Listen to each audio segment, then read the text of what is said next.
right now in my bathroom putting in a new shower that goes my money. Nice. Do that right now. I haven't done any remodeling. He's gonna fix up the bathroom. I don't have enough money to do the kitchen. Next year. No.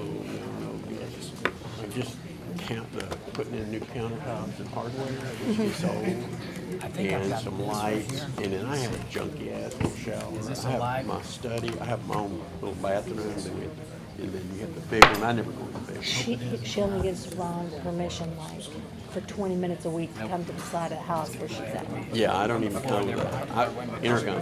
Here's doing wrong too. Ding, ding. So anyway, I had the outside repainted and fixed up. Now I'm doing freshen up the bathroom.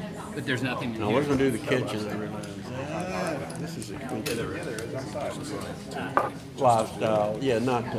If I was, I mean, I'm not gonna be there long enough to get money back. But the bathrooms, it's the hardware and everything. So. But it's nice, though. I wanted a new Personally shower, enjoy. little cheap shower. Got a nice shower That's put what in. people don't New understand. Like, they're countertop. like, I'm not going to get my money out of this thing. Oh, How about the fact that you enjoy it well, the house while is you're paid there? for, so Yes. it's just, you know, it's not like I have to get anything. Whatever I get for it, I get.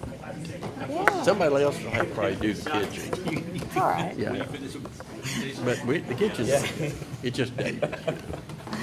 Because when I built it, I couldn't afford it. Benefits to my kids. It went 5,000 over, even though in 1994 when I built that, I thought I can't pay for $250,000. She's about. Mm. No, it's all that matters. And the house was 180. And so it was 5 over what I wanted. We paid $20,000 for our lot. And then the 5 years after we bought it, maybe 7 years after we bought it, so $379,000 Yeah. house. And it was appraised for $1,050,000. I know. Mine's not. I'm so screwed in the But I'm out in Georgetown now. But it's good to have. It's good to be paid for. At least until they take it away. They can't take it away. Oh. I may die and the son may blow it on cocaine. That's another story. One more Russian girlfriend in Brazil. Can you hear me over there? Are we on live? Yep, Well, I got we're live, YouTube, It doesn't matter for me. yeah, Twitter, Twitter. Grinder. Don't say it. Just fax strings are over. Twitter Blue. Twitter. Get ready. Everything you TikTok. everything you say disappears on Twitter Blue. Oh, Lord. I know. November 1st, my favorite month. Yes, it's my birthday. Fantastic. Happy early birthday. Thank you. It's not today, right? No, it's not. So when we celebrate. You can come with us to Vegas if you'd like. Last time my grandpa went to Vegas. Hey, just bring your stuff. Just bring your stuff. That's what I meant. I'm going with all my cousins. And Is he being from punished? South Carolina. No, I need him And to let me read tell you, something. if we're going on a trip with Southern ladies from South Carolina, oh, Lord, you just sit back and watch. It's fun.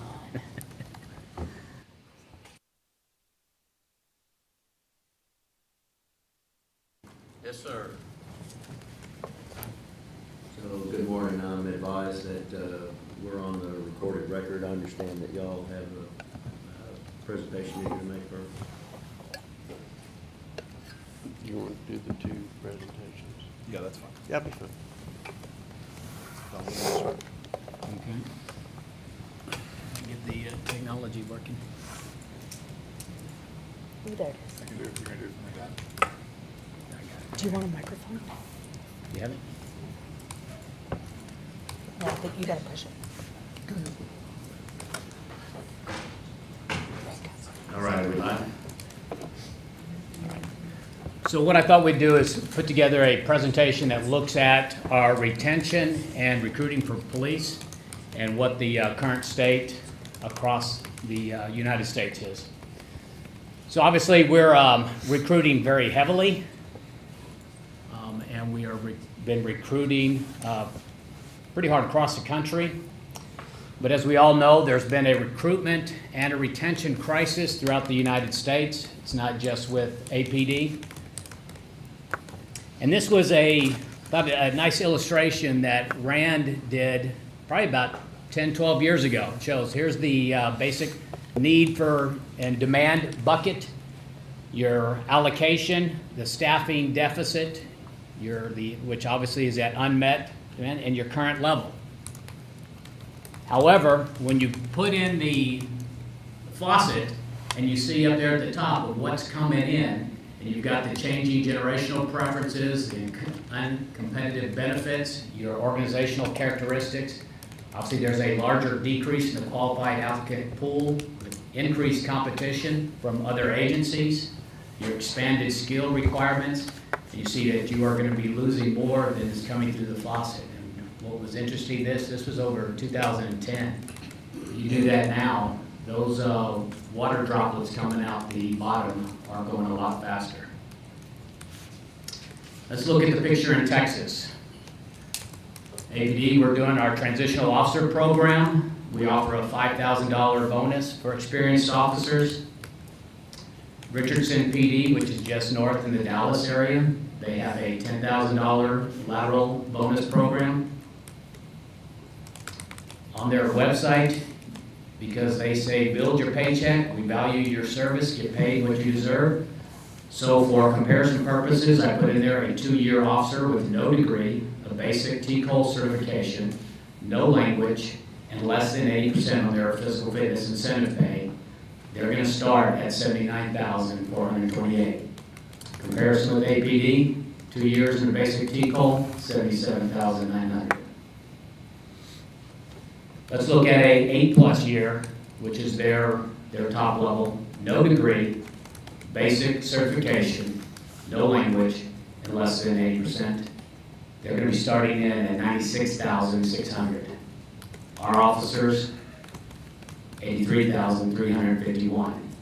And when I say our officers, that's our current officers.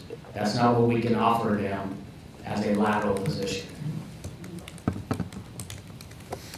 So let's build that out for a transitional candidate with 8+ years with a master's degree, master's TCOL certification, the specialty language pay, and hitting at that top 95 to 100% physical fitness.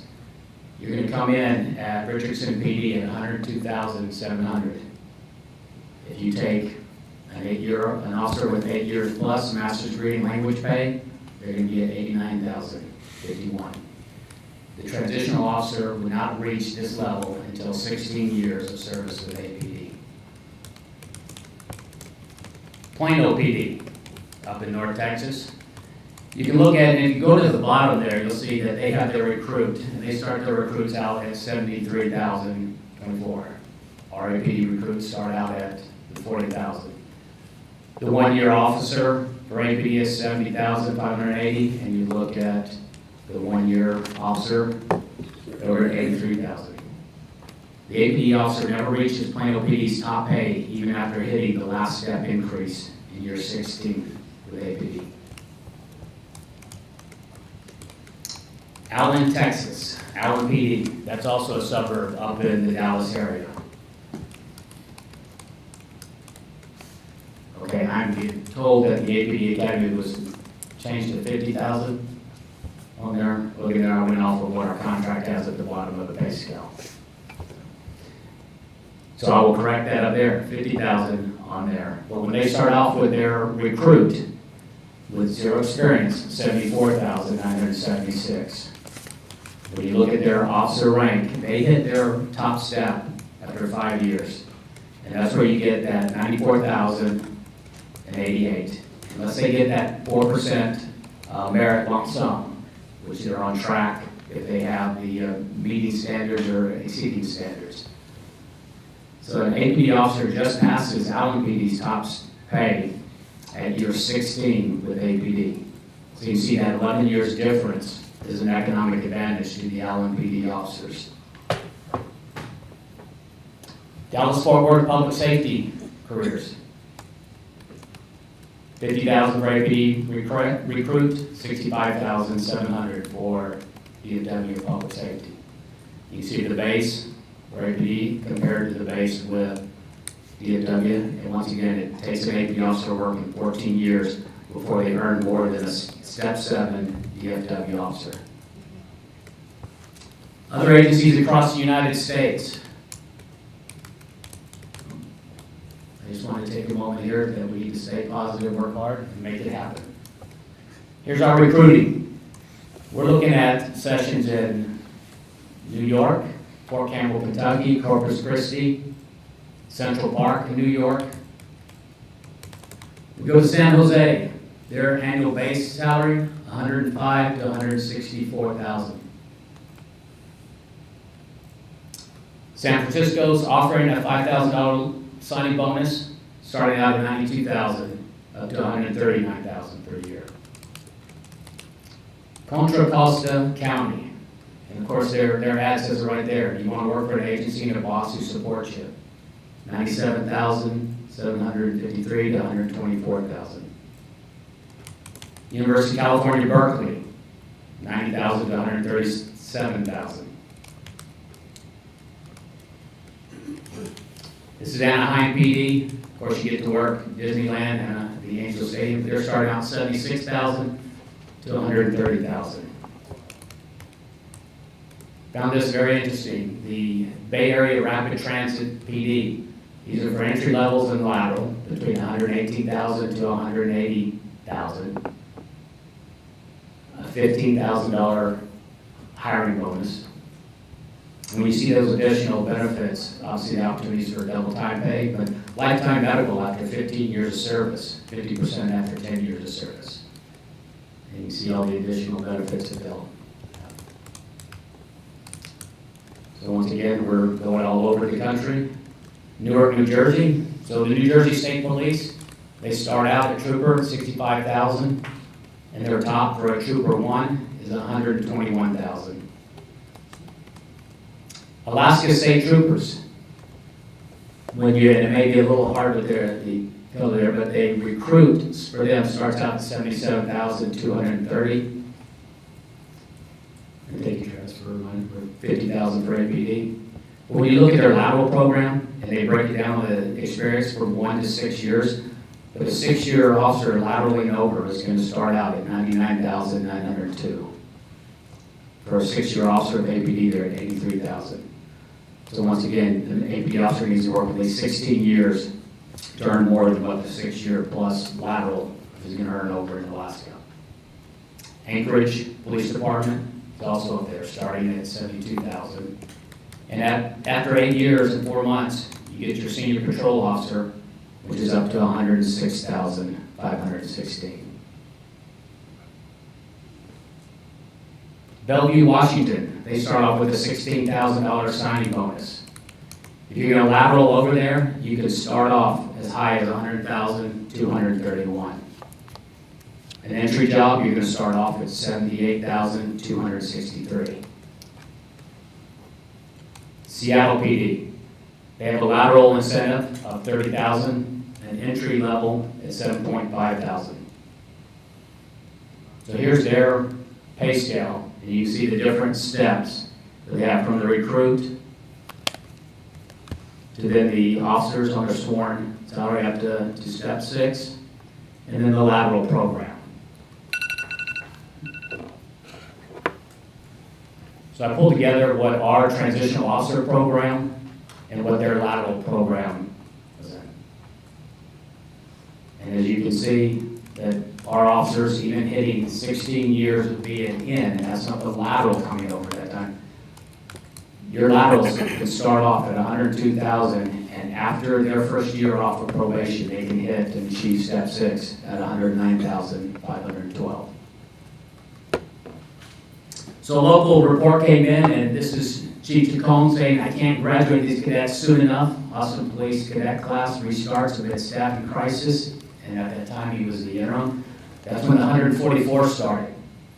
They wanted to go. We started with 100 cadets, graduated 66. During that time, we lost 106 officers to retirements and resignations. So we had a net loss of 40 officers. When the 145th class started, there was a goal for 80. On November 18th, it's anticipated that 55 will graduate. The 146 was a transitional officer program that we talked about in our last presentation. The goal was for 40. Right now, they're still holding strong at 8. And during those times, you can see we lost 115 officers for a net loss of 52 officers. So historically, the greatest number of our retirements occurred in the months of December to January. We can anticipate that the trend's going to continue. Getting a contract agreed upon and ratified will go a long ways to helping reduce the chance of even larger historical numbers of officers leaving APD for other opportunities. The APD recruiting and training to maintain a staffing level of 1,500 officers.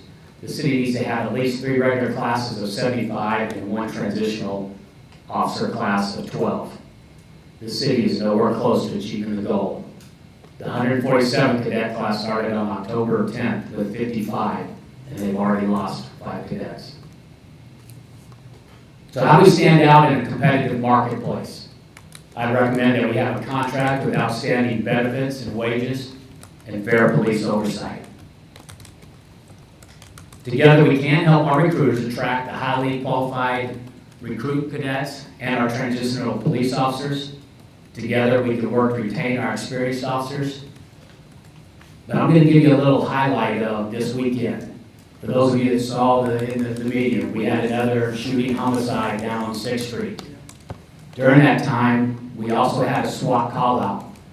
But what most people don't probably realize is we also had a 911 call of a naked man who jumped over the railing onto I-35, was hit and killed on I-35. One officer could respond.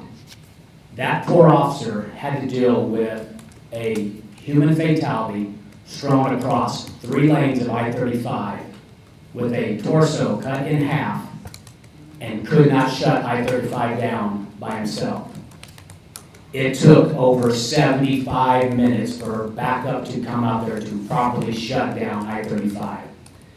You think of the trauma, not only to that individual that had to deal with that scene and the chaos, but what about everybody else that's driving through there that had to hit and run over parts of bodies because they didn't know that this individual was laying across the street like that? They're dealing with that. And that's the kind of responses that that used to not be our standard for APD. But unfortunately, because of the staffing crisis, because we cannot keep and retain our professional police officers, this is the reality in there. We had multiple shootings last night on Halloween. You can see the YouTube videos of the chaos that happens around 6th Street. We don't have the staff. It's important for this body of work to help out so we can help these recruiters who are working as hard as they can going across the United States to try and get people to want to come here. We need to be able to work together and show, and that is the reality of the marketplace in law enforcement today. I'll open up for any questions. And Charles, thank you once again for correcting that.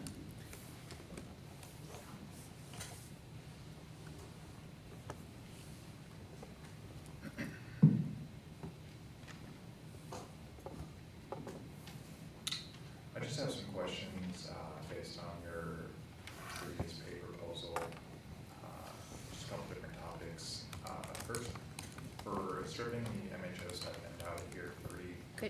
Can't hear you. Speak up a little. Sorry. That's okay. Does the city have an actual plan on how the MHO stipend is going to be phased out and how we're going to authorize all of our patrol to be mental health officers by year 3? I didn't hear the question. Mental health officers, what the transition plan is.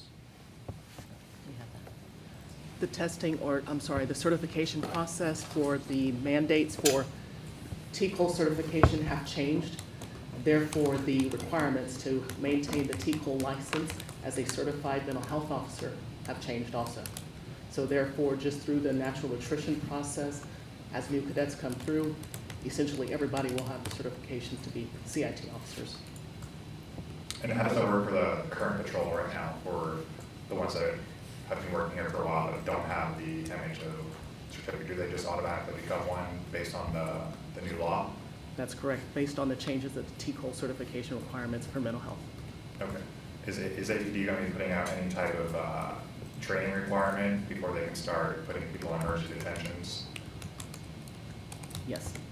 Do you know what the timeline for that would be? I do not know the timeline, but it's going to fall within the proposed timeline of phasing out the mental health pay.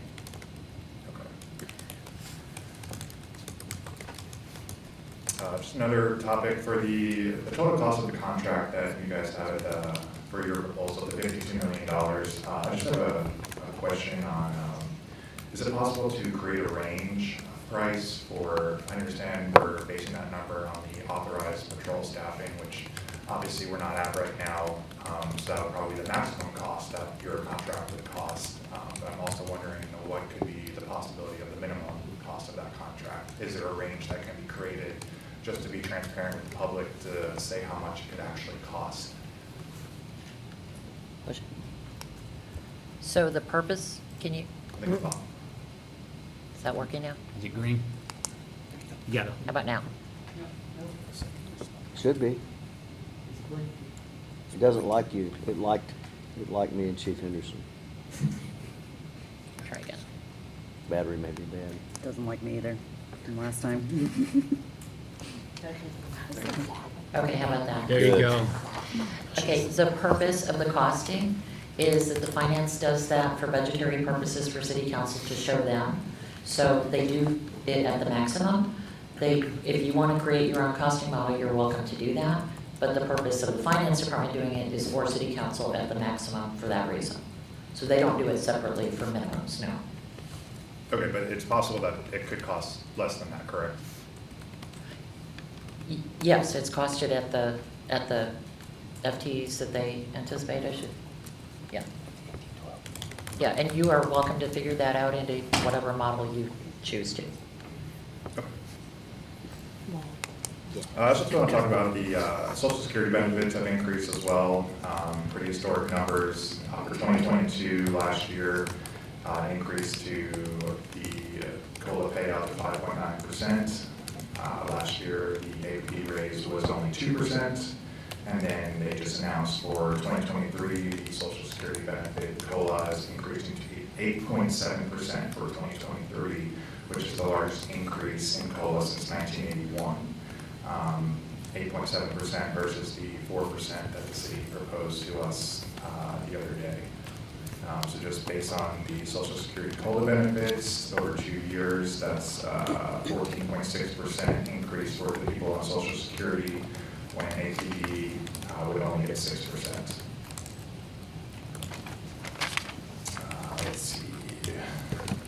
Just some statistics. So I work in Northeast Austin, in what's called Edward sector. It's kind of the Redbird and Lamar area.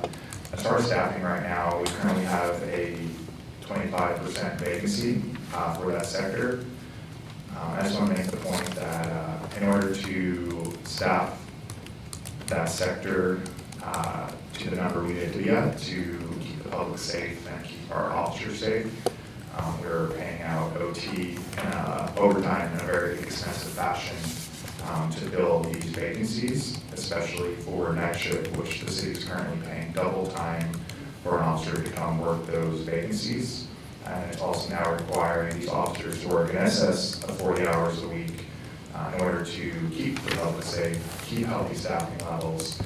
But what's going to happen is that you're going to start burning out your officers who are working all this overtime. Yes, they're not being forced, but it's going to start affecting their mindset and attraction to this job when you get consumed by it, working massive amounts of hours of overtime in order to make sure that your brothers and sisters that you work with are safe when they go to work. I also think that it would be cheaper to create a good pay proposal package by increasing our base wages, because in the long run, I believe it would save the city money than having to pay out the expansive amount of money we're paying right now in overtime for the police department.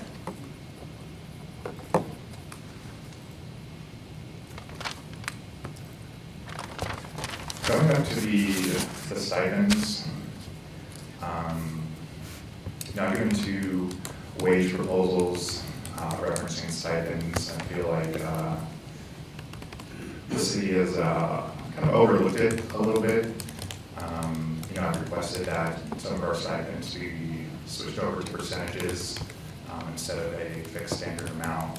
And, we haven't really had any conversation on that, on the pros and cons, or what your thought process is on that.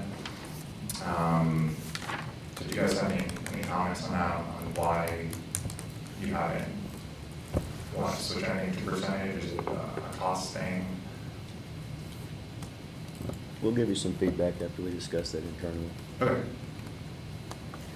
And then as far as the field training stipend, so based on your PMF study, this is what I talked about briefly in my last presentation. Let me just pull it up here. So based on the PMF study, Austin, based on a 5-year officer for a field training officer, Austin brings in $2,100 a year to be a field training officer. Based on the PMF study, that's ranked 7th out of 8. I don't see that being competitive. I don't see that being attractive. We're struggling to not only staff our department, but within our own department, staff our field training officers. And increasing the stipend $25 is not going to cut it or change anything that we're facing right now. Even to move up Austin one position based on the ranking from 7 to 6 to catch up to San Antonio, who currently has the 6th spot, you would have to increase the FTO stipend to $90 a month. And then we would then move up one ranking based on the study that you all provided to us. And again, just for reference, Fort Worth is currently offering a 5-year officer over $7,000 a year to be a field training officer, when Austin's only offering $2,100. But if you could increase it $90, we would move up one rank, which would be nice to move up in the rankings to be more competitive. Going back to what you guys did last time, originally you had the $50 increase to the FTO stipend on your first wage proposal, and then on your second one, you split it, saying for budgetary reasons, but you just put $25 onto the FTO and $25 onto the shift differential. And I don't understand the purpose of that, because you still are spending the same amount of money. If I have $50 and I give $25 to Tank, $25 to Donald, I still gave away $50. I didn't save any money. I just put it in different boxes.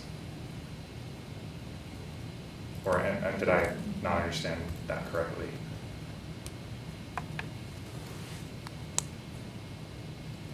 I think what we said is we were trying to put as much as we could to base wages, not.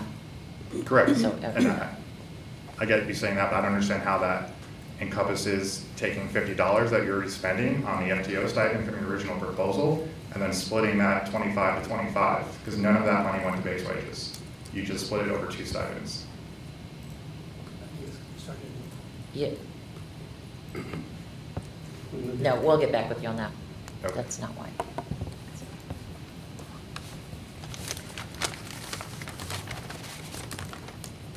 And as far as longevity pay, I just ask that you guys take a look at that again. We are ranked based on the 30-year total payout. We are ranked 4th out of 8 based on the BMS study. But we were very close to the 3rd ranking position. And it would only take a couple dollars of an increase to our longevity pay in order to bump us up to that 3rd spot, which would be a nice competitive factor as well. So I just ask that you look into that as well.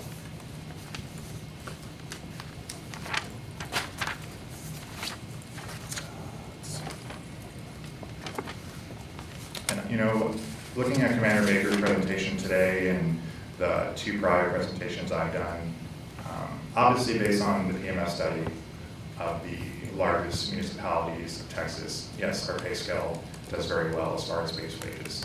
But when you look at other departments, not based on population, it clearly shows that we're not the highest paid in Texas. We're not the highest paid in the U.S. There are other police departments of smaller agencies that make much more money than we do. And there's no correlation between population size and the amount of money a police officer should make. other than that is the only way that the city's ever done this. So we're trying to show you that there's other police departments out there that we're losing people to. We're not losing people to Dallas and Houston, we're losing people to smaller agencies. It doesn't take much for me to move up to Plano, Texas and make another $20,000 of my salary and be able to afford a house at 50% of the cost. I didn't become a cop to become a cop in a big city. I became a cop because I wanted to be a cop, and I can be a cop anywhere. So the fact that currently in the US climate we have so many recruiting incentives and lateral transfers right now, I think there's a big difference between being competitive and being attractive. Yes, we're competitive in Texas, but we're not attractive in Texas. And the way we become attractive, the way we fix our staffing problem is giving ourselves a nice, attractive financial proposal that stands out from the other Texas cities here and that makes a mark on the US so that other cities can use us in their studies showing how much money the Austin Police Department makes based on all of our policies, the oversight we have, and we can be a forefront for the US and Texas.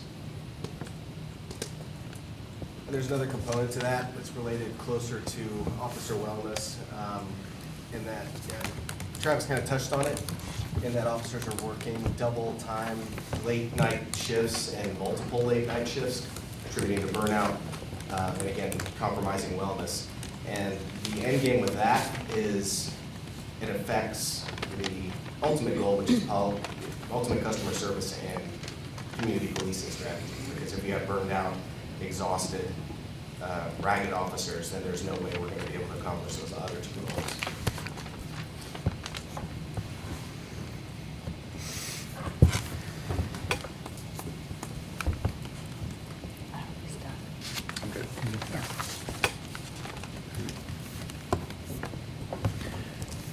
All right, that was just our intro material.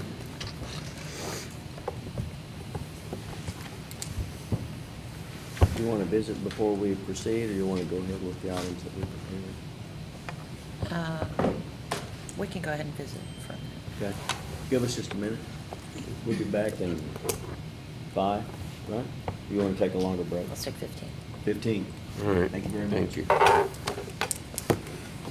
So the audience can hear, we'll be taking a 15-minute recess, we'll be back.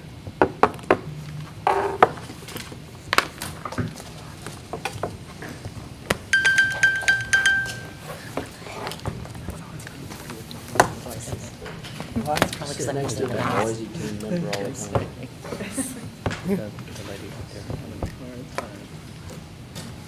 All right, can Sarah. we go back to the Sarah, Like, do you want the PDF? yeah, that would be great. I'm sorry.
Come home and turn it on. She has children who go in their own room and shut the door. Exactly. You're still, they don't need you, you You're don't even just see not old them. enough yet. Daddy.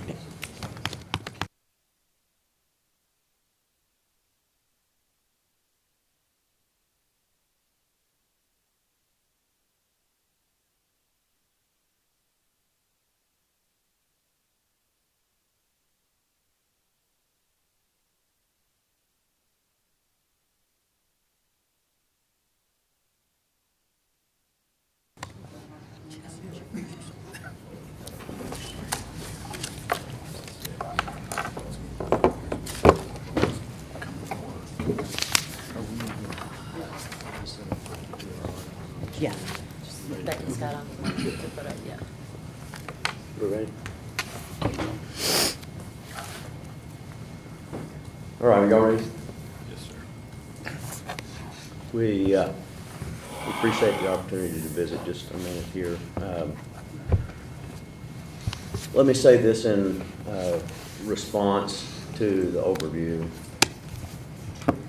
We, that means the city organization, this team, the city manager, the city police command, the chief, are very much aware of the market, the challenges of retention and recruitment that you have reviewed again today. Those are the realities, and they are tough realities, and it is difficult to continue to succeed, as we all know.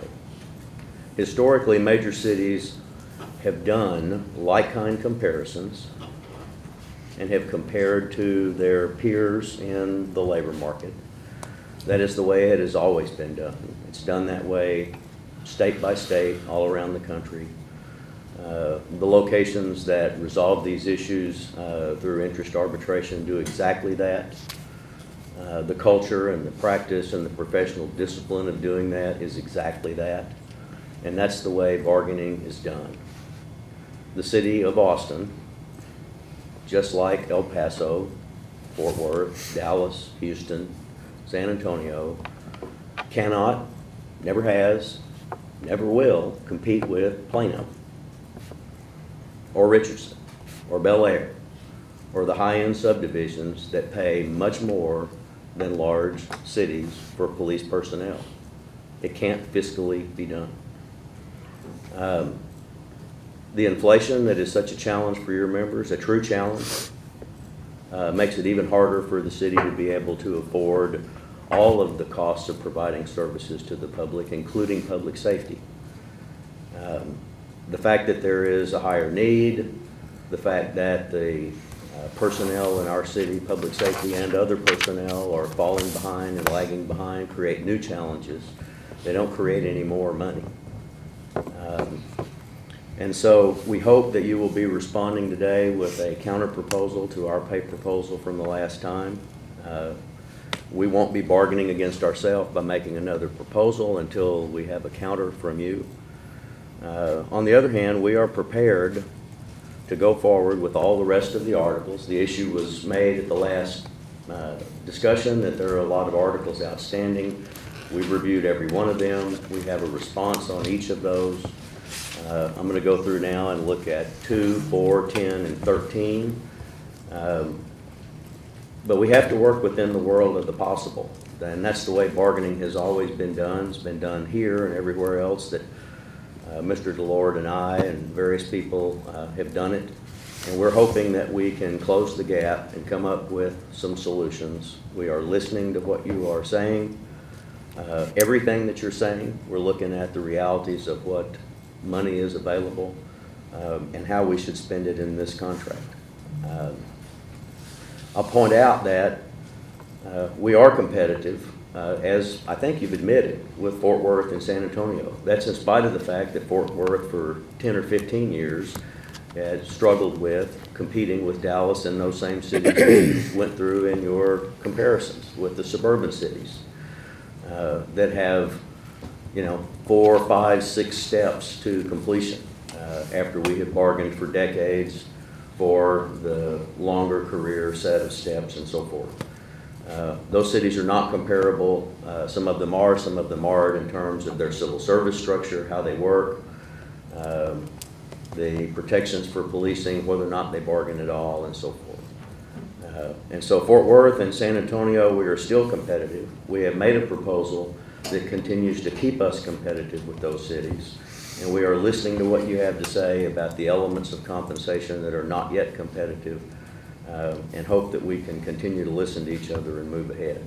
So if we can start out with, I'll just mention to begin with, I don't think we need to put them on the screen, definitions in Article 2, management rights in Article 4. I believe that we are on the same page with those, subject only to the resolution of the Office of Police Oversight and Civilian Review issues to see if any changes to conform those to our final TAs on unresolved articles are necessary. So those really, in our perspective, are not on the list. I think that your merged draft probably already reflects that for those two articles. Article 10, we will put on the screen.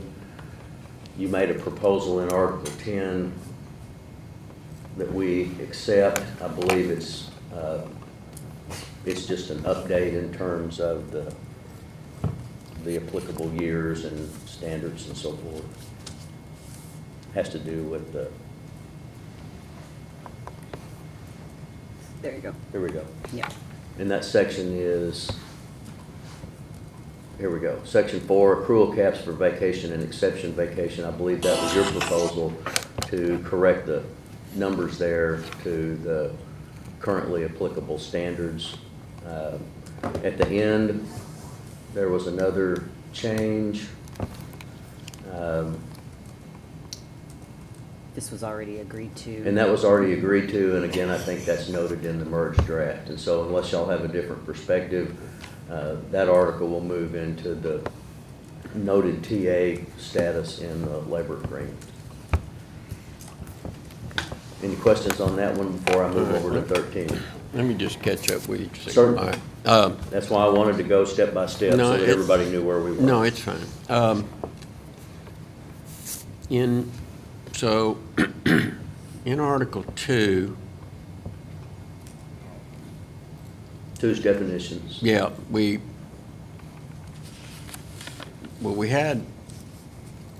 can't TA on it because It's still open. it's still open, And- okay. And all we're 'cause- saying is, other than adjustments that result from 16, 17, 18, that we may need to make after we resolve those articles, it's ready to go as is. Well, we have a disagreement only really on one thing, the Right. definition of chief and designee. Okay. Okay, the rest of it, I think we're okay with the pronouns. I don't know if you care that we abbreviate Texas Local Government Code. No, all those changes in there are fine. And the calendar. As is, you're correct, though, that the issue about designee is still open. Okay, all right. And then,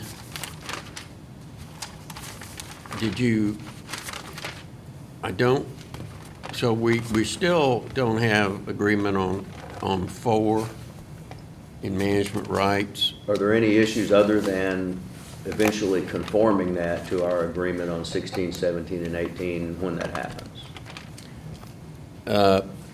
You can take a look if you're not sure about that. I just No, wanna make I'm sure. looking at it. Yeah. It's correct. It involves investigations and independence, so, okay. I just think it's interconnected. Other than that, that article's fine. Okay, so your next one was 10? Yes.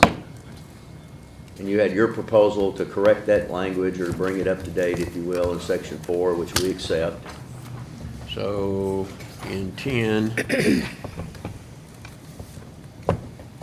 let's see, okay. Can you go back here? No, right there. We agreed to that. Yeah. That's nothing. And so you're okay with our Section 4A? Yes, correct. Okay. All right, go ahead. I'm Then sorry. at the end, the last article there, that change there, again, conforming that language had already previously been agreed at the table. Yes. Yeah. So we believe that puts 10 to bed. All right. Now we'll do 13, which is promotions. I want to say we very much appreciate, again, we've gotten to be exceedingly gracious to each other as we have gone through this article. I think it's a really good example of trying to solve this problem, and y'all made that point. Thomas made it the other day. And I think that there is some excellent collaboration going on here. I think what we have put in this proposal is consistent with all of our discussions the other day. To summarize what we're talking about, and I will turn this over to Becky to go through some of the particular details, edits and so forth. But for the commander rank, we are proposing a minimum cumulative passing score prior to the time that they go to the review panel. And for sergeant and lieutenant, we are proposing a cumulative 70% passing score. And our recall of the discussion the other day is that that evolution of the language here is acceptable. I think that's kind of the billboard issue here. The rest of it is consistent with what y'all proposed the other day. We're certainly open to you pointing out anything that's not, and I'll turn it over to Becky to go through kind of the line by line. Thank you. And yeah, just to echo what Lowell already said, there's been some really great collaboration between the two parties here. And so really, I think what we've done is incorporate what y'all have discussed, what's already been agreed upon. And so there's not actually much significant changes here. As Lowell just mentioned, sergeant and lieutenant, we've added that there shall be no minimum passing score for the written examination, but a minimum passing score of 70% of the cumulative written examination and assessment center. So that's been added here. Basically, what's on the screen, and I know everybody's colors are different when you get the Word document, but what's red is basically what's really new. So here, taking out and passing, so there's no requirement to pass, based upon completion of all promotional phases outlined in the Commander Promotion Pilot Program. That was Sergeant and Lieutenant. I'm jumping now to Section 3 Commanders. This is not new language. It was just in the wrong place. It was in the lieutenant. It was in the sergeant and lieutenant section, so it's just been moved down to commander because it just makes sense to where it goes. No changes here from what y'all have already essentially agreed to. And going to the leadership development program. All that's been added here is after the 2024 testing cycle, completion of the LDP will be a prerequisite to sit for the written examination. And then this just kind of reiterates what's already been, what's already in the lieutenant and sergeant, but applying to commanders is there should be a minimum passing score of 70% for the cumulative written and assessment center. And then a candidate failing to meet the minimum cumulative score shall not move forward in the next process. Here, written test and assessment center is just struck because it's down below. It was just redundant. No additional changes from here. In section 4, mainly just cleanup to make it a little more clear. Following promotion to the rank of commander from any list certified after January 2024. It's just to make it a little more clear.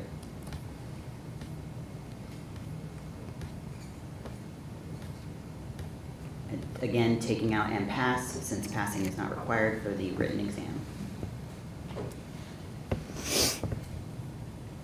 Here we've added, we've just increased the comparative cities for the assessment center of 500,000 instead of 200,000. No other changes were made that y'all have not already agreed on. Here, just to kind of buy some more time so that we can get this assessment center up and running, is 15 months instead of 12 months.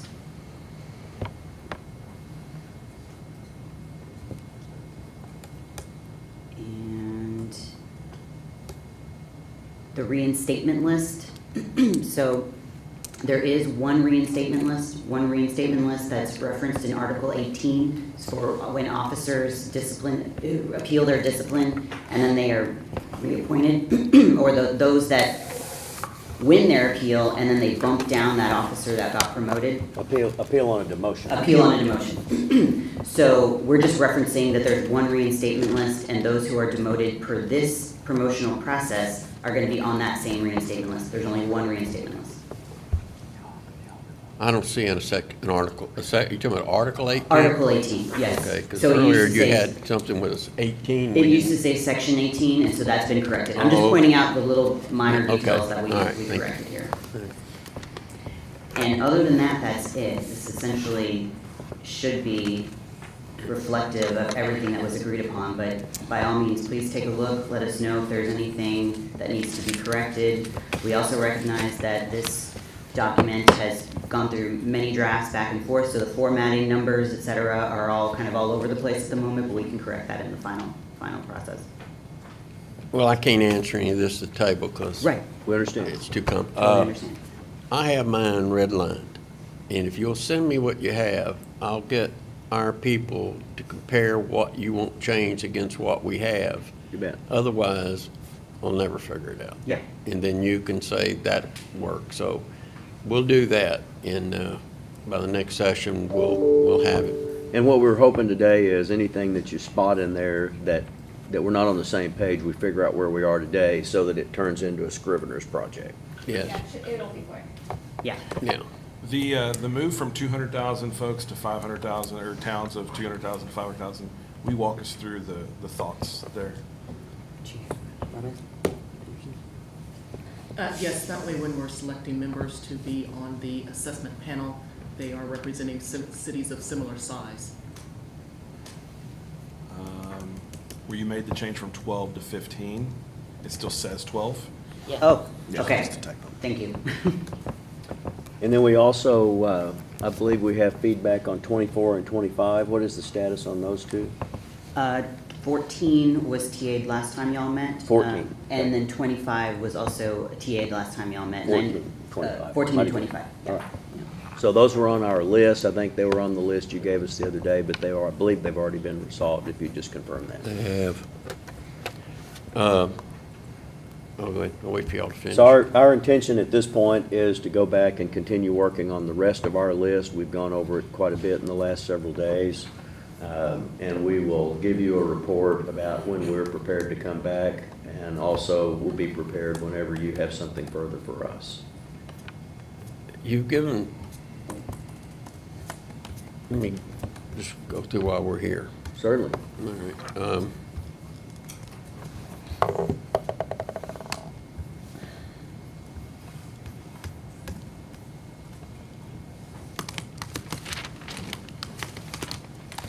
You haven't given us any reply to our proposal on Article 6, which is union dues. Gave you, T8 on huh? the 30th of June. We put it on the table on June the 30th.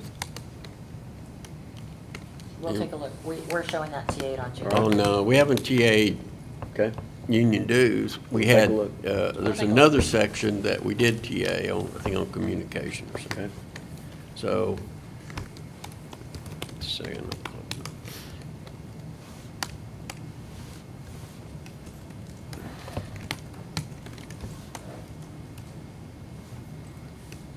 And I don't think we've had any reply on section, did we do section 9, special leaves? I don't think we've gotten any reply. In Article from- 6? Huh? We In have Article that for 6? you today. You will? Article 9, Article 8, Article 9. We did Article 10. Okay, so you'll give us something on 8?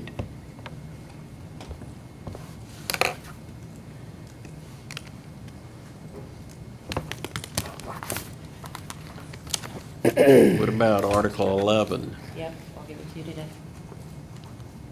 Yeah, we're finalizing answers on everything else on the list. Okay. I think we still have 19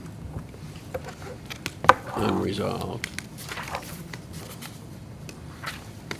think we TA'd on part of it, and then there were some uncertainties about some of that language between Yes, so we yours gave and you the. that on the 26th, so you owe us a response from what we gave you on the 26th.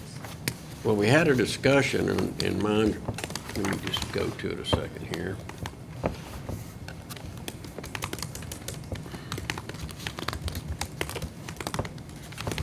All right.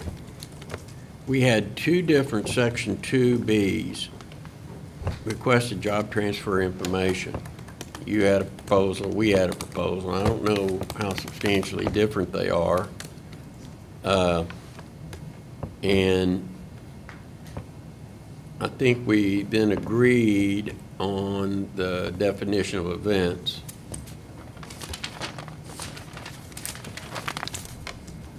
And then on Section Article 19, 5E3,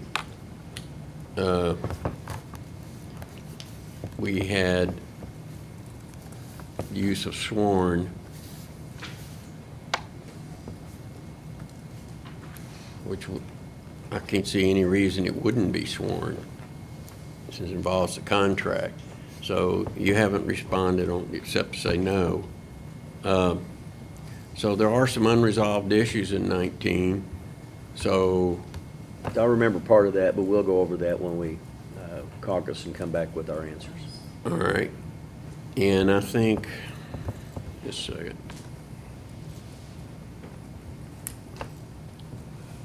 That's, well, the rest of it, you have our answer on 20. So, anyway, we await your, Okay. giving us replies to these Yeah, so to articles. be clear, what we intend is Um, 8, 9, 10, 11. We've given you 13, 16, 17, and 18 that will respond on all of those today. All right. Okay. We will keep you advised. Well, I'll wait your text.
Let them start. We are on the record. We will listen to you. Go ahead. I've got 19. Do we need it up here? And if so, how do I do that? Well, you're not gonna do it off of mine. 'cause I Just so that didn't everybody get knows what any we're doing, hookups. it's probably good to put it up. I can pull it up and put it on my screen, That'd be good. unless you wrote something. You want me to send it? Yeah, just send it real quick. Yeah, we made some minor changes.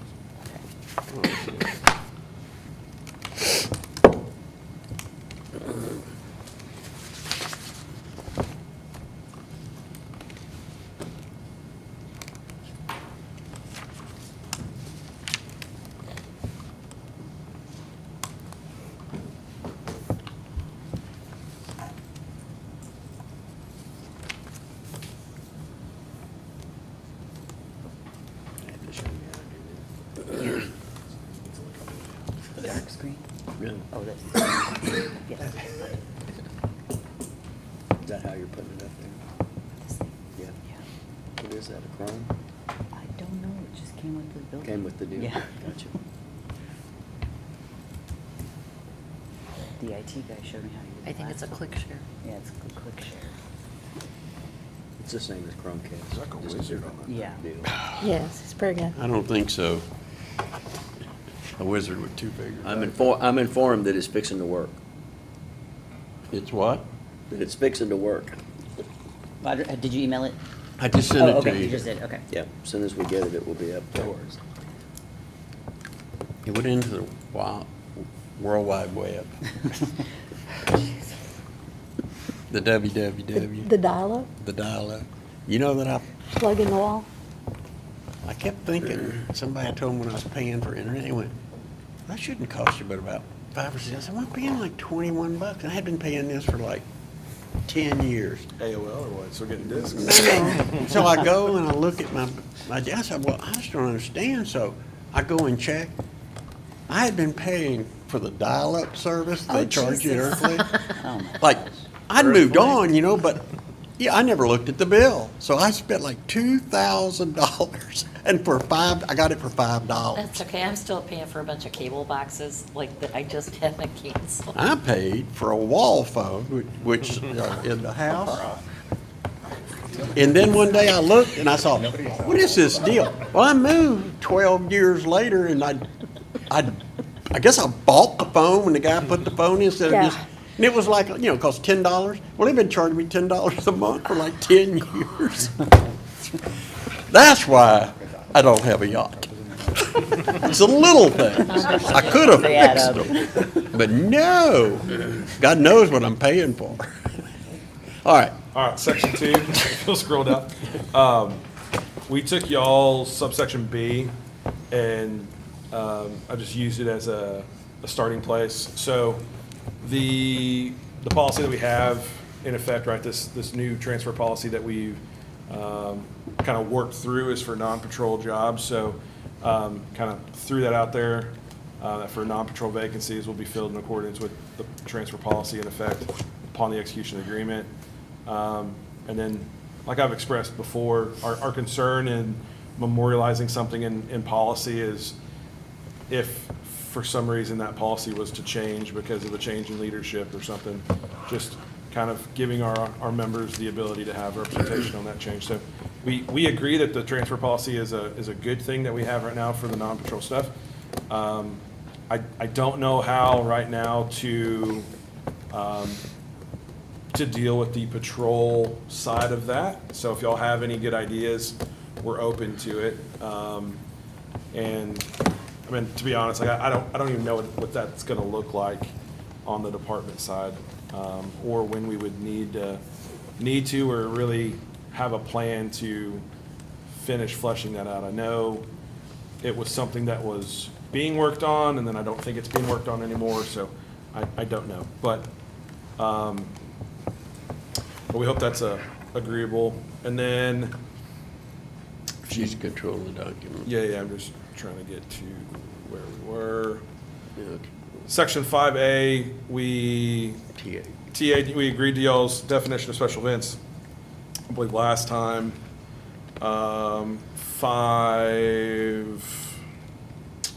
what is it? 5E3. We had originally asked for that designee to be sworn. You guys objected to it some time back. And we're just going to pull that.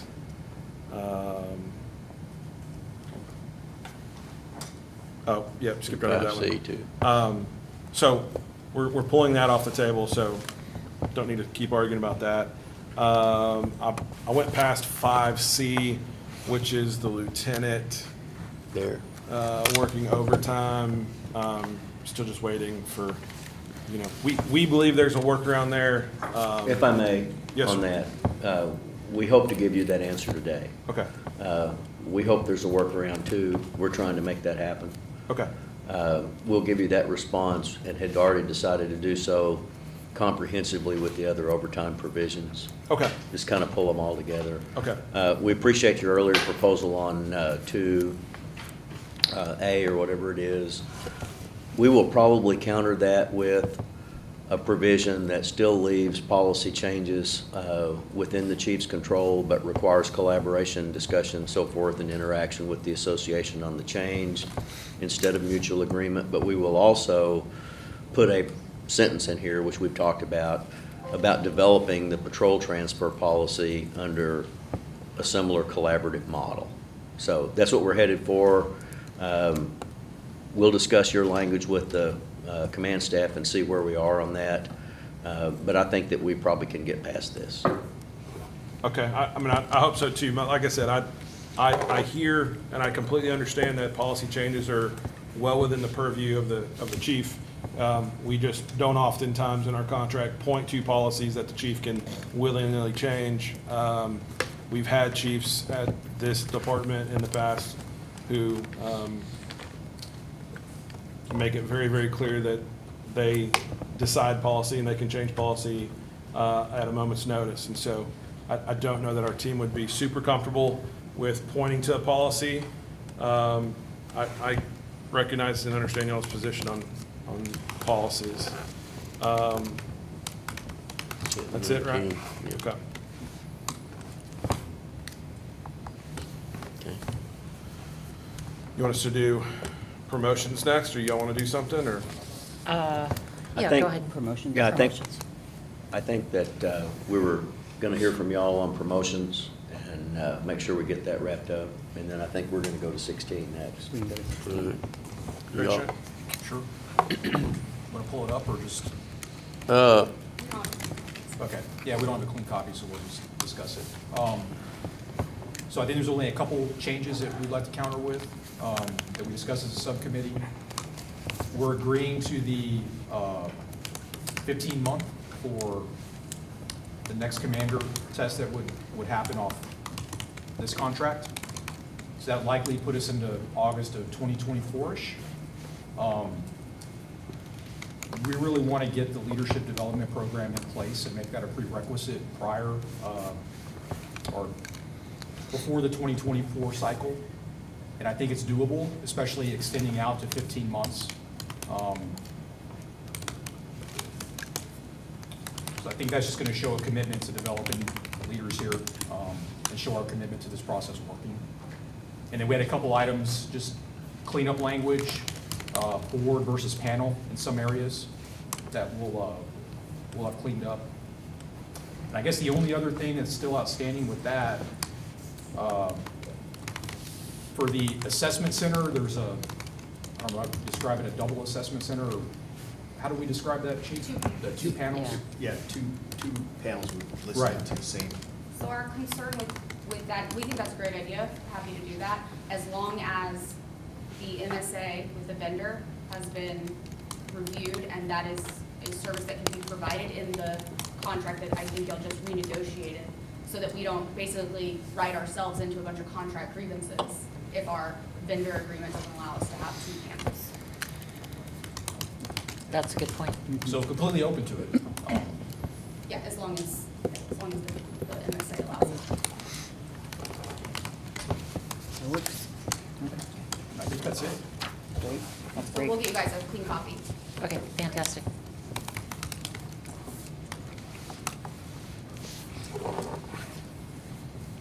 Okay. Is this on? All right.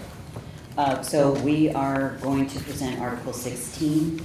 I feel like we have made some movement here that, you know, may not be everything that y'all are wanting, but it is some movement nonetheless. So let me just walk through it. Section 1, there are some just cleanup language here. Our previous proposal to you had no changes to subsection A. It essentially is, I would just say clarification / cleanup. We did add the word investigation to section 1A. This was struck in our previous proposal, that remains struck in this proposal. Same with subsection D. Definitions, this is where we've made some changes here based on feedback internally with our team and the community and from y'all as well. We've modified anonymous complaint. Still, as our previous proposal, anonymous complaint would not include complaints that would otherwise be mandated by state or federal law, Texas Code of Criminal Procedure, and complaints that are made in direct contradiction to the chain of command reporting policy of the department. What we wanted to not, you know, we didn't want to chill or dissuade anonymous complaints that would otherwise be allowed by law or the general orders of the police department, such as discrimination, retaliation, sexual harassment, complaints that are authorized to go before the city auditor as anonymous, and just any other state or federal law that can violate chain of command, like the Texas Whistleblower Act. So that's some new language in there. B and C remains the same as our previous proposal. There are some minor changes here. The Office of Police Oversight is still contained within this subsection, section 3 here. A and B, there's some kind of cleanup language in 2. Public release at OPO's discretion, any information that would otherwise be made confidential pursuant to Texas Government Code, and this is a list of stuff that would be accepted from that.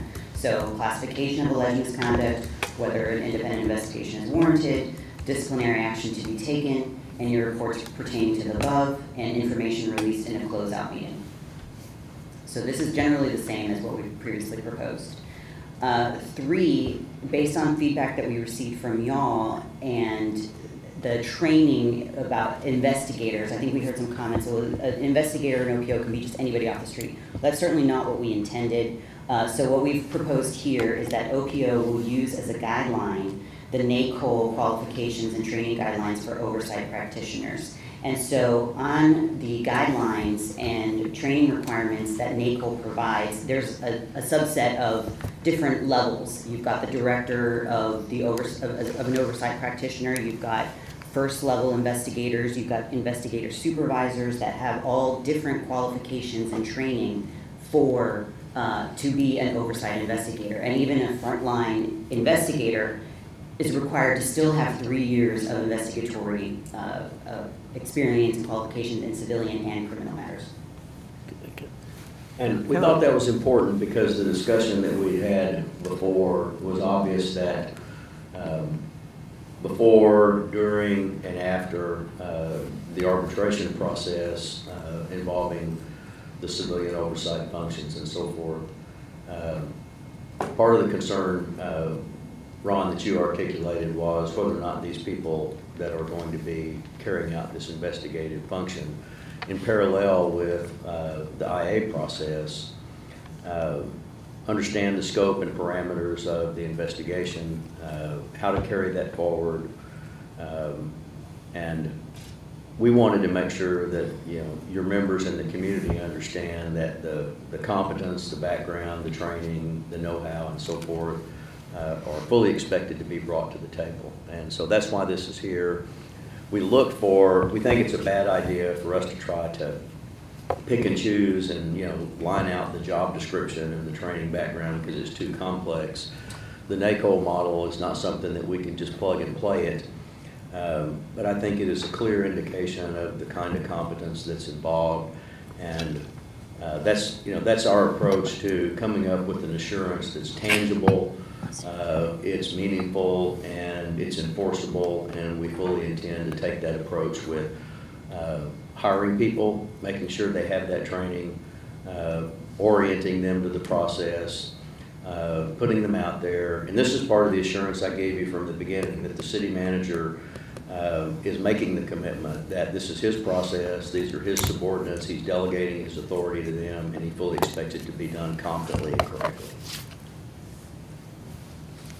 Well, one, It's not on.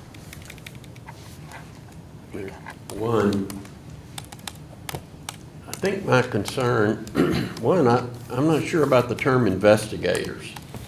They're not investigators, they're oversight observers.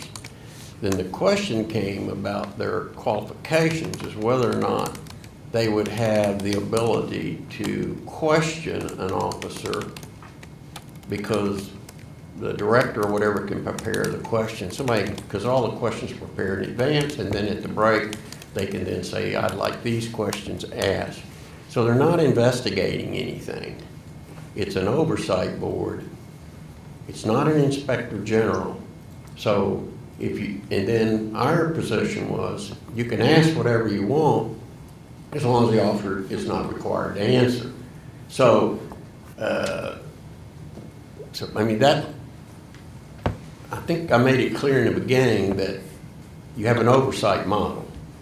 And you don't have an investigatory model.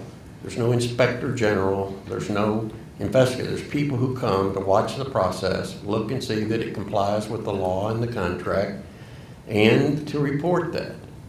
So, I'm not sure about this word investigators. Am I missing something here? And secondly, I have a vague familiarity with this citizen group, but this isn't an unbiased party. And they only cover about less than 200 departments out of 18,000 in the United States. And while maybe well-intentioned, they have their own agenda.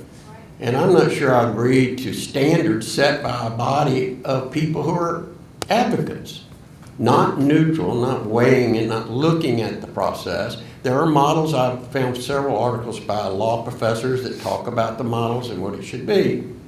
But just saying, why don't we just get, one of the national police unions to set the model? You say, well, but they're advocates, they're not unbiased. So I have a lot of heartburn with that. So I think it's up to you to train the people that work there, as long as we don't have to answer their questions. So fundamentally, our proposal clearly is, and our directive clearly is, that this is a parallel co-investigation. They are not watching, they're not asking permission. They ask the questions, they will know what questions to ask, they will follow the rules, they will carry out the limitations in the flow chart that we put into the ordinance, and it's a process that can work effectively. In cities throughout the state of Texas for decades, you have had individuals on behalf of the chief that were lawyers or non-lawyers, people on behalf of city managers that have participated in this process under 143, and it is not a problem. It has not been the norm, but it is a functional process. It is clearly the best way for us to structure this with individuals that can ask the questions, the appropriate questions, and all they're doing, as I've said before, is supplementing the factual information that goes to the chief for a final decision. We have designed this ordinance and we've designed this proposal to where ultimately the chief remains the key sole decision maker. And this parallel process where a non-police officer is a participant gives the public the assurance that they need that this is going to be a full-fledged inquiry, and then the chief gets a more complete file to make a choice. The officer then has the same appeal rights, and the officer continues to have the same disciplinary appeal rights if the process is not followed under the provisions that we have agreed to in the contract. And so I would encourage you to take a look at that as the alternative, because that's the clear direction that we have to achieve that in this labor agreement. Well, I think I've made it clear. That's not the model. It's not what's in the contract. It's not what when they pass the ordinance on the OPO. It's in the current ordinances. There is no parallel investigation. there is an internal process by the police department over a rule violation. And in that process, we are okay with lay people from the director's office being there. Actually, the panel of the Civilian Review Board can witness and look at it. And then when that process is completed, they have opportunity to present questions in advance, have an opportunity to give other questions to the investigator to ask.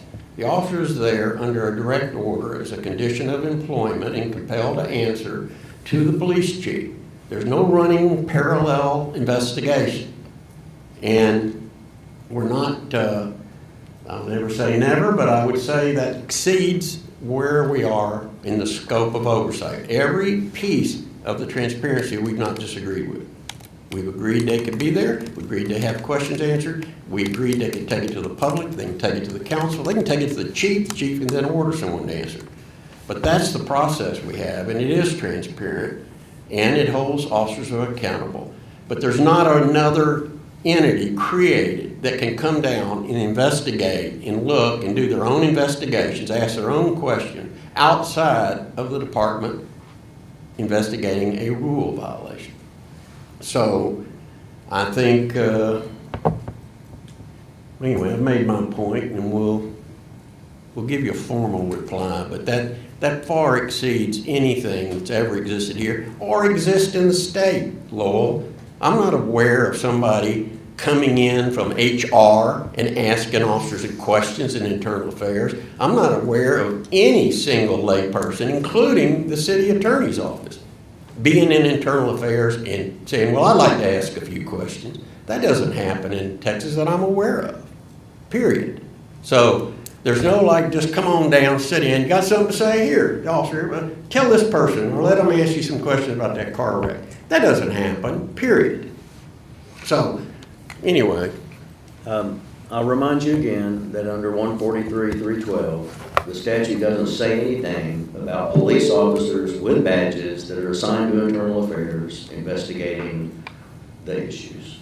It says a municipal agent or employee. And so it's already authorized. In the absence of any contract whatsoever, the city manager can do exactly what we're proposing. And I'd say that that isn't happening, and it hasn't happened. And being the right to show up representing the manager, it doesn't say in there, no one can order an officer to answer a question against their own self-interest except the chief of police, period. And he can order an officer to answer those questions to somebody that's not a cop. And we've already said that if the observer asks the question and internal affairs says we don't think that's appropriate, it exceeds its scope, they can walk down to the chief's office and she says, well, I agree with you, and can go back and order the officer to answer. We're not arguing with that. But the chief controls that. It's not a process to wander off the street and just start asking questions. And so this system is controlled by the chief, and in civil service, only the chief of police can discipline, period. The manager can't discipline a single person. He can have all the agents he wants there, but he cannot discipline an officer, or can anyone order them to speak against their own self-interest, period, in Texas. So let's divide up the issues so that everybody can understand what we're talking about. I would appreciate it if you quit alluding to people wandering off the street. We have proposed a standard that, if you'll go read it, is highly competent, multiple years of formal education, training, and experience in doing investigations. It comes right out of the NACOL standard. Whatever you see is NACOL's mission in life, and whether or not you align them with pro-police or anti-police, their standards for investigative competence are just plain best practice state-of-the-art. And that's why we put them here, because that's what the city manager and the police chief support. Now, on the other issue about whether or not the police chief can order somebody to answer questions, the law, in the absence of a contract, says it doesn't have to be a police officer. That's what we're proposing. That it will be both. That it will be a part of internal affairs, that ultimately a report goes to the chief, and the chief makes the final decision. We understand your position. And I kind of want to confirm something real quickly with my team real quick. to comment back on something that you also said, Ron. Can we take 5 seconds, like, step outside real quick? Well, we'll take 5 seconds and walk right over Okay. here.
Okay, we're just gonna go ahead and continue to walk through the That'll be article. fine. Any questions you have in the meantime, feel free. So what we also added here that's new is this reopener provision. We understand that there may or may not be a lawsuit either arising out of a potential ordinance or whatever disagreement may occur in the contract. So what we were trying to establish here is, instead of just reverting back to the old language, have the parties come back together and develop a solution in the event that either this provision of the article is struck or some language in an ordinance is struck, just that the parties get back together. So that's what we're proposing here. Still striking the rest of the OPO article. What we've changed here in the quarterly meetings, instead of the assistant city manager for public safety, the city manager for government. That works for all. That works for all. I need to add that in. That works for all. Otherwise, the quarterly and annual meetings are the same. We should go back up. Yes, yes. Okay. So qualifications, in our previous proposal to y'all, we had just struck section C. And so in trying to meet some of your interests, what we have done is modified it a little bit, okay? So to be eligible for an appointment to the panel, applicants must not have a felony criminal conviction involving bodily injury or a felony criminal conviction for a crime against a police officer or first responder. So this would allow for some panel members to have a felony conviction, but what we're trying to do is eliminate those violent felonies and those that may have a bias against police officers. So y'all have heard me several times make the argument that the fact that somebody has been convicted, paid their debt to society, many of those individuals in our communities have had their civil rights restored in one way or the other. And they have a perspective that is legitimate for purposes of the panel. And the fact that we have one or more individuals on the panel that have a history of a conviction in their background should not be a disqualifier. You made a very persuasive argument. If this is an individual that by virtue of their criminal justice experience has a bias against police, certainly somebody that has assaulted or injured a police officer or first responder, we found that to be a sound argument, so we went back and modified that. And we also changed that because of individuals that have been involved in felonies involving bodily injury to individuals, to fellow citizens. We felt once again that was a compelling argument. There are many types of felonies in our society that don't involve violent conduct at all, don't involve or imply any bias against police officers or law enforcement in general. And so we'd like you to revisit your perspective on that. We've tried to address the legitimate arguments that you made, that you don't want to stack deck there in terms of the civilian review panel. I understand your position, but it seems, I get the argument. But in turn, you've got lay people who are supposed to be unbiased, reviewing and making sure that the process works.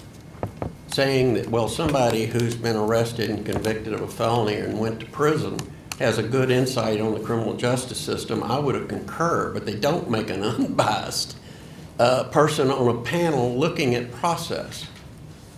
So I understand your position. I think it's a steep hill to climb because there are many, many things of which people who've been convicted of felonies are prohibited from doing in our society.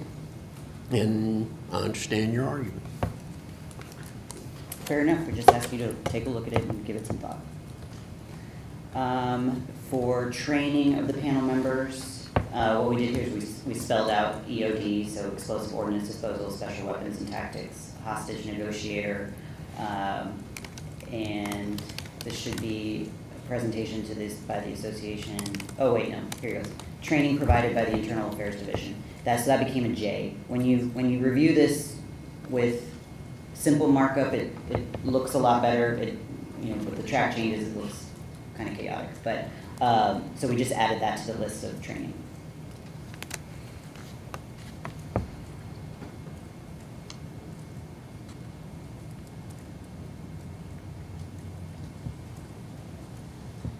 This is still our previous proposal. Again, independent investigation has not been struck, it's just been moved. We're just trying to make the article flow a little bit better. Public release of information, this also remains the same as our last proposal.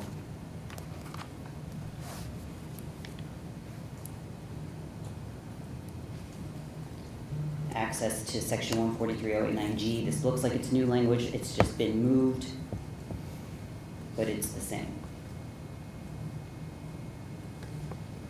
This is also the same as our last proposal.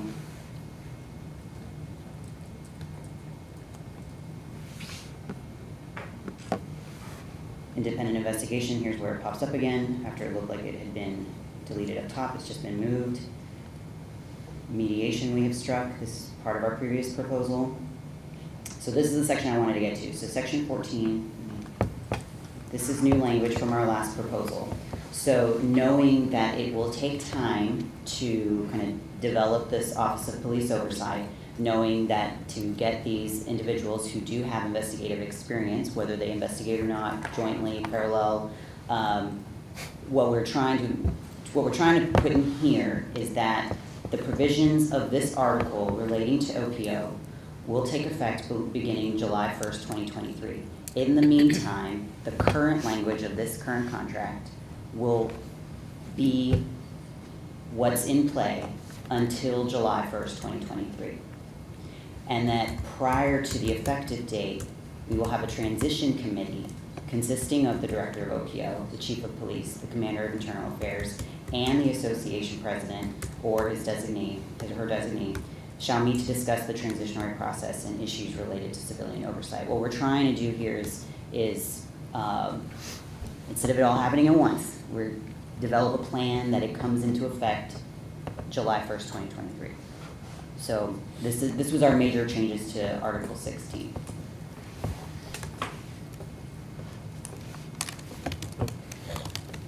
Can I say one thing real quick?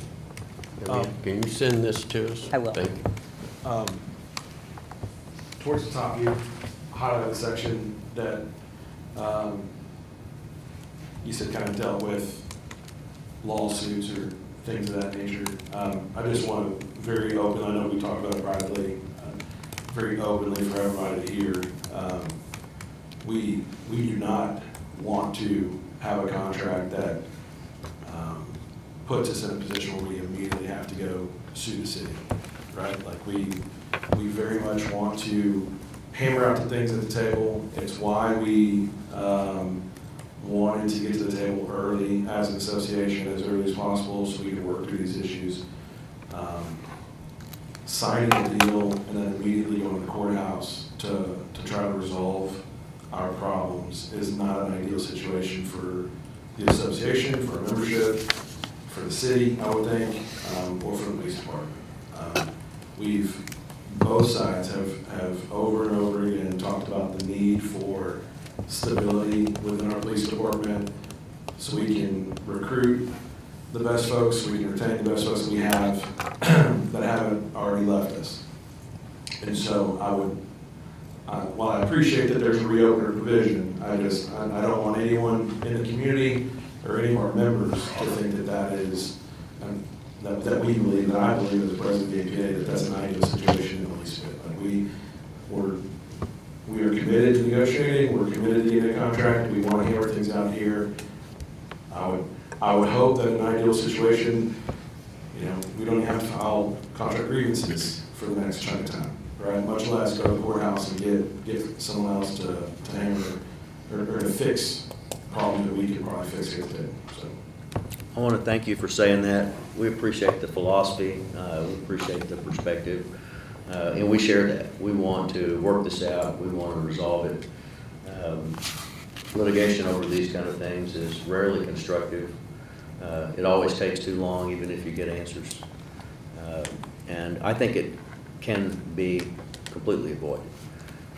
But we did realize that the potential for disagreements during a 4-year cycle is there. If we ended up having an outcome like that, at least it allows us, to tweak it here and, put a spare part there and patch it up to where it will work like we thought it needed to work to begin with.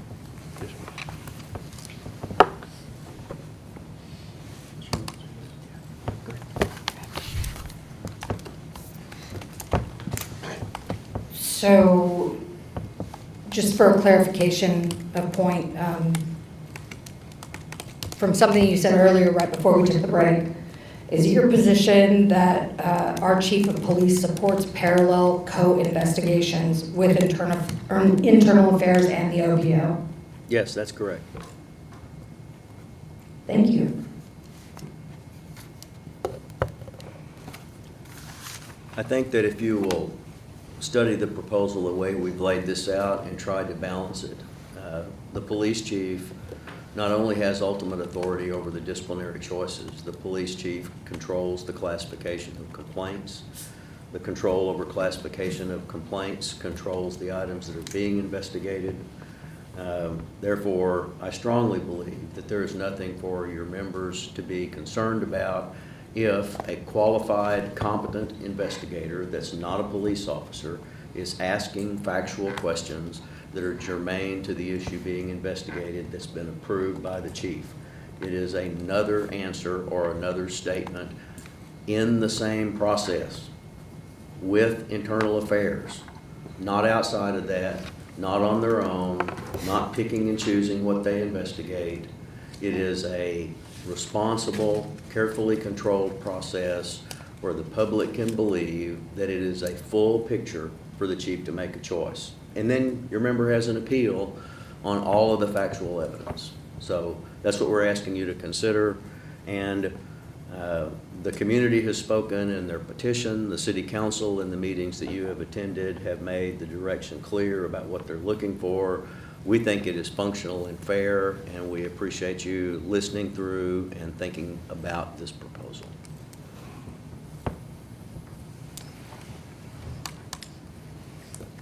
Okay, we can go through 9. And we kind of alluded to this earlier. And I think last session there was some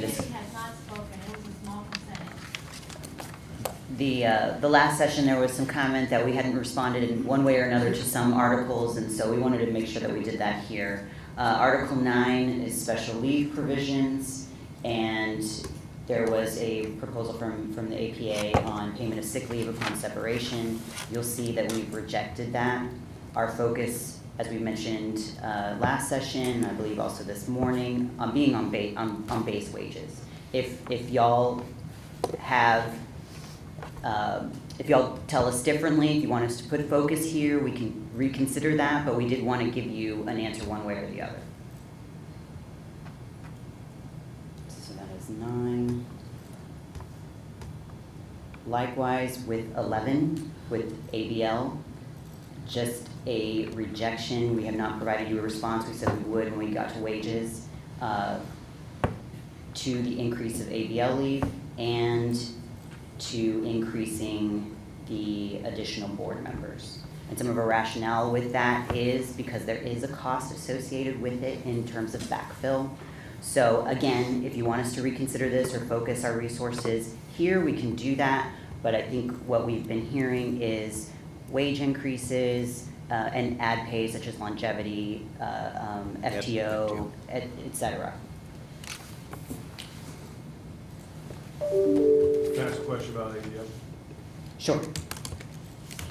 So, kind of historically, I mean, maybe less of a question, more of a statement. Historically, that ABL pool, right, came from officers earning a lower sick leave per pay cycle than is provided for by state law. In fact, it was very much coupled in early versions of our contract. And there was a organization that was going around suing people across the state, across the nation rather. I think they actually sued the fire department in the city, right, over whether or not it was constitutional, right, for the city to provide this leave, kind of a quid pro quo deal. So the contract language kind of got decoupled and is there. Do some quick math real quick because it's 24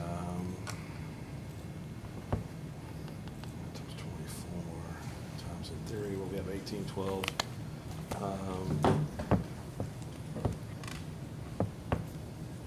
So the argument for ABL, the increase of hours is, Allocating our resources. okay. Let me add to that, just so that you understand. We spent quite a bit of time looking at utilization during the current contract cycle, figuring out where y'all were, whether or not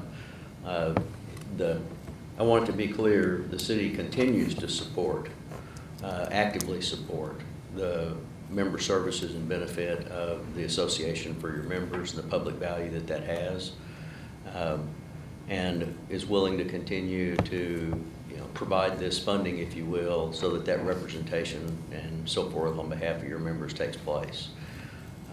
It looks like to us that the primary burn on time has been the negotiating group, that year after year after year, you're not exhausting the available amount of ABL leave to carry those functions out.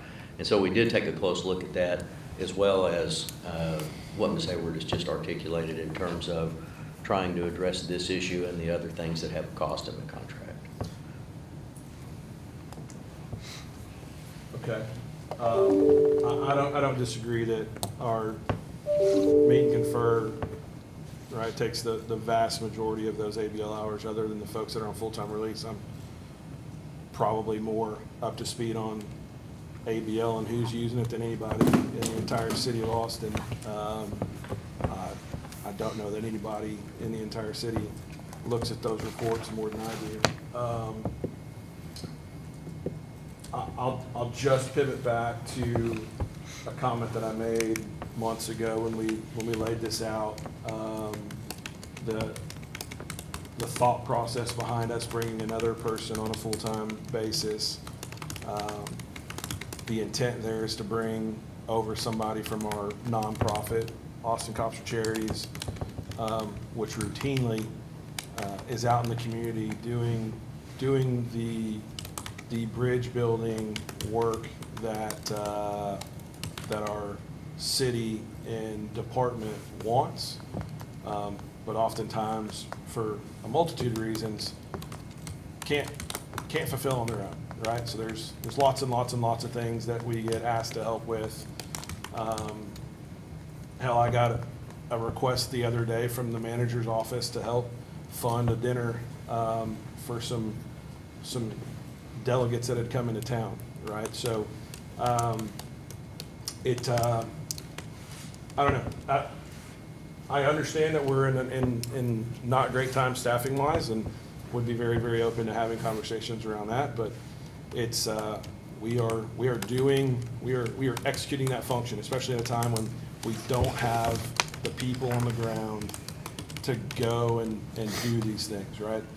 If we're a fully staffed police department and you have DRs that have the ability to go out and attend functions and do this and do that, but the reality of our situation is the folks that are out on the streets are running call to call to call to call, right? And any of these kind of extra ancillary functions, or not any of them, many of them, I would say, are falling to the APA and Austin Cops for Charities. So I understand your position. I think it's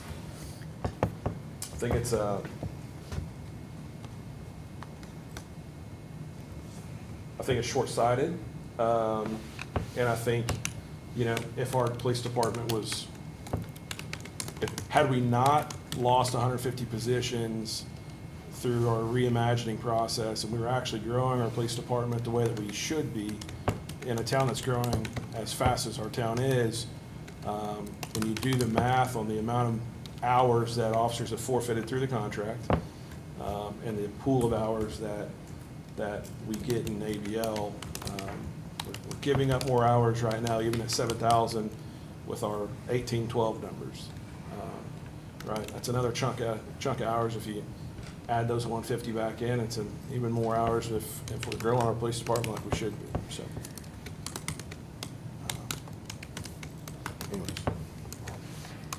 thank you. Thank you for the feedback. I think that's kind of why we're going back and forth like this, right? Sure. So, letting us know what's important to y'all is what we want to hear.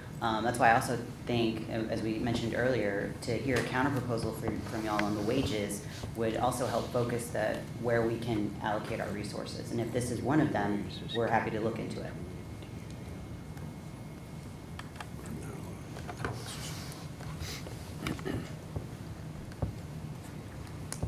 So I'm gonna go over Article 17 next. Really not much change from our last counter proposal. What we have done is try to meet your interest in some previous issues that we've discussed. So one of the changes you'll see here is in definitions, section 2E, investigator. What we've added is this last line here. The complainant and the investigator shall not be the same person. So it doesn't mean OPO would be completely eliminated from investigating, but that one person who's filed the complaint, who may be in OPO, another person in OPO is going to be involved in that investigation with IA. So we're trying to meet your interest here. If you've got comments or suggested edits, happy to listen to those. The rest of our proposals remain the same. The only last section here is section 9. We reviewed and we discussed your counter proposal on eliminating good faith. I think there's just, and I know Lowell had this discussion with you all last session, right? Sometimes it's just out of the control of the city when it comes to calendaring these arbitrations and these disciplinary appeals. We agreed to strike the 90, within 180 calendar days is fine. But I think a good faith effort on by both parties is really all we can expect. Because in my experience in doing these arbitrations, it's typically the arbitrator who's booked up for months at a time. And it's not because of lack of the city side by any means. She just said pretty much what I was going to say. Our inquiry into that has been that the arbitrator's schedule is really the defining limitation here. I don't think it's the Cleat lawyers or the city lawyers that are responsible for those holdups. And if we're mistaken about that, or if you have a different picture from your side of the table, let us know what it is, because we think the arbitrator availability is the primary control. Subject to that, we agree with you that this needs to go forward promptly, and I think the department's interest is probably the same. An answer is better for everybody.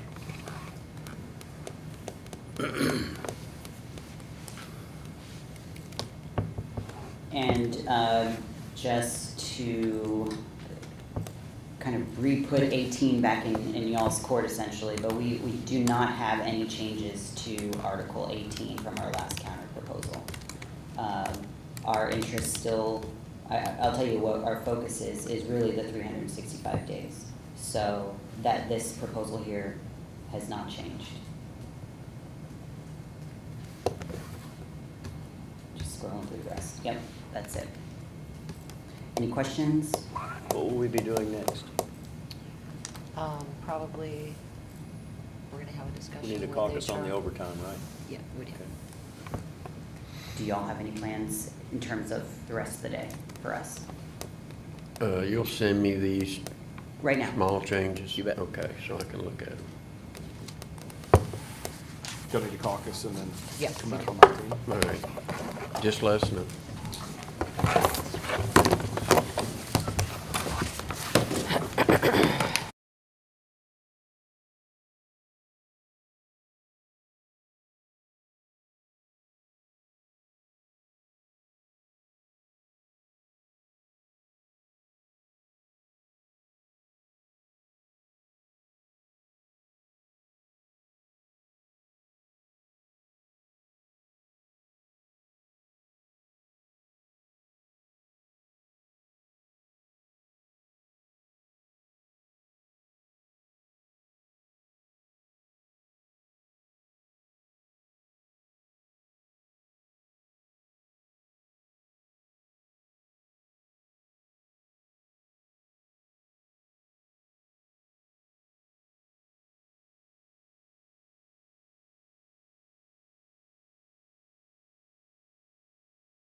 Okay.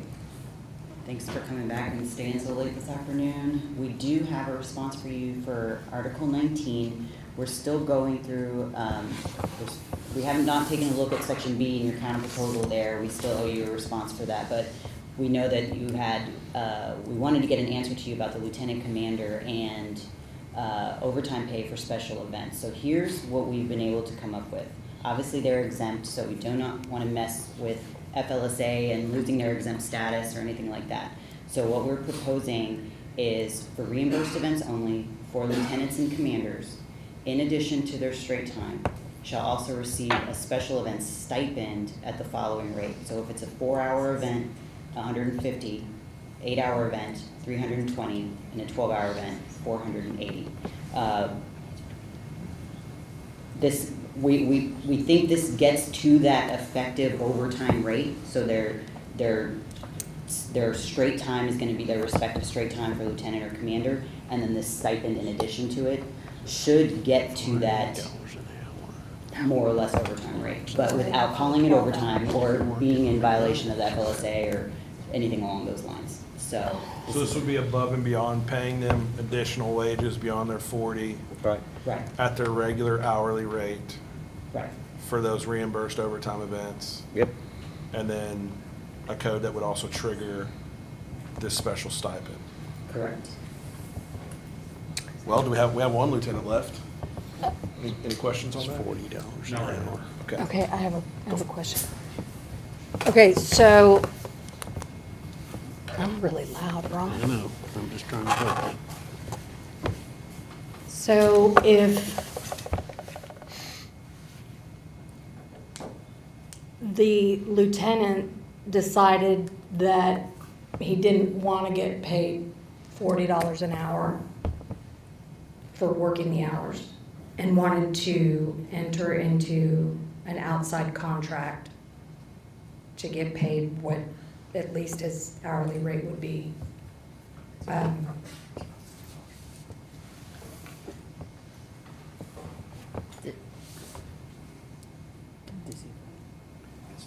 think this is above, this is $40 on top of their hourly pay.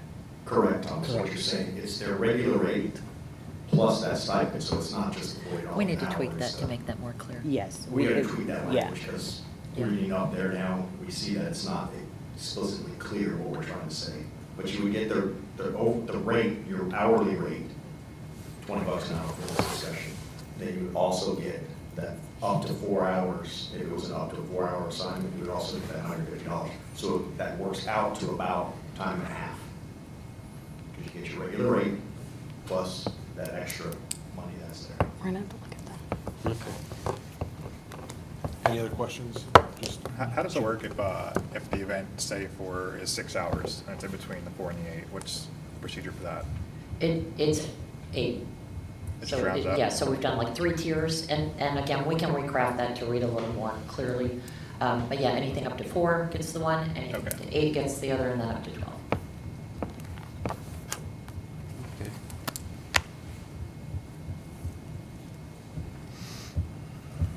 Thank you. You'll send that to us.